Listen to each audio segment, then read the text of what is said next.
তারা তো আমাকে এখন যে কোটা মেরে ফেলে দিতে পারে। আমার জীবনের দায়িত্ব কে নেবে? আসামি ধরার আগেই তো জামিন পেয়ে যায়। গত কয়েকদিন ধরে দেখতেছেন তো হিরো আলম মিডিয়াতে আবারও বেশি কথা বলতেছে, অনেকে বলতেছে। তো আমি কিন্তু আপনারা সবাই জানেন কারণ ছাড়া কাউকে ডাকি না, আর কারো বিরুদ্ধে কথা বলার জন্য ডাকি না। আমি অল টাইম আমার নিজের জন্যই ডাকি আপনাদেরকে।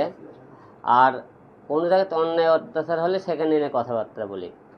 এখন আর মানুষের জন্য কথাবার্তা বলি না, এখন আমি নিজের জীবন নিয়ে কথাবার্তা বলি।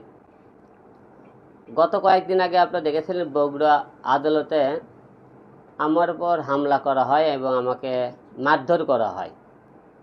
সেই মারধরের ঘটনায় আমরা বগুড়ায় সদর থানায় একটা মামলা করি। ওখানে করার পরে মামলার মনে করেন এখন পর্যন্ত আসামিই ধরল না, তদন্তই করল না।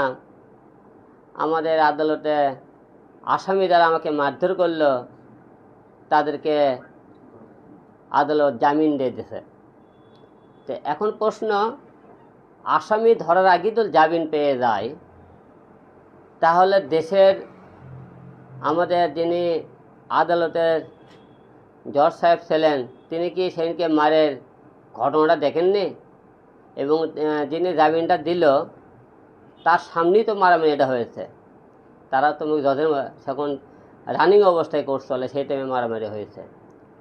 এখন সেই টাইমে জজ জামিন দিয়ে দেয়, যে আসামিগুলো জামিন পেল তাদের তো আরও সাহস দিলেন আপনারা। তো মানুষের যে আইন নিরাপত্তার একটা শ্রদ্ধা, সেই শ্রদ্ধা তো থাকলো না, কারণ আসামি ধরার আগে জামিন। তার মানে কি বোঝা যায়?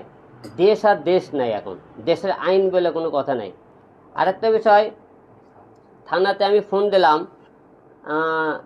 তারপরে মনে করেন ওখানে এসপি স্যারক ফোন দিলাম, তারপরে ওসিক ফোন দিলাম, এবং আমার যাই এই মামলা তদন্ত ওসি ছিল তাকে ফোন দিলাম। তো বললাম, ভাই আসামি ধরার আগেই আসামি জামিন হয়ে গেল। বললো, আলম ভাই আপনি তো সবই জানেন, পুলিশ এখন আসামি ধরতে যেতে চায় না। করছে আমরা এখন আপনি আসামি ধরতে গেলে 10 বার ভাবি ওই আসামি ধরবে, যামো কি যামো না। আমি কোনো তার মানে আপনি বোঝেন না, আপনি রাজনীতি সবই তো বোঝেন, আপনি তো বোঝান লাগবে না। তার মানে হলে পুলিশ একদিন আসামি ধরবে যাওয়ার আগে যে আসামিরা তারা করে কিন্তু পুলিশের উপরে আক্রমণ করতেছে, তাদেরকে মারধর করতেছে।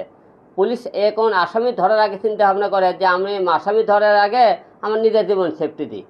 তো জনগণ পুলিশক দেখলে যে এই যে তাদের আক্রমণ করতেছে, এই আক্রমণ করার কারণে 8-10টা লোকের কিন্তু পরিবার এবং সে ধ্বংস হচ্ছে, কারণ পুলিশ আসামি ধরতে চাইতেছে না।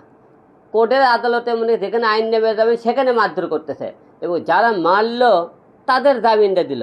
এখন প্রশ্ন হলো, আমার জীবনের দায়িত্ব কে নেবে?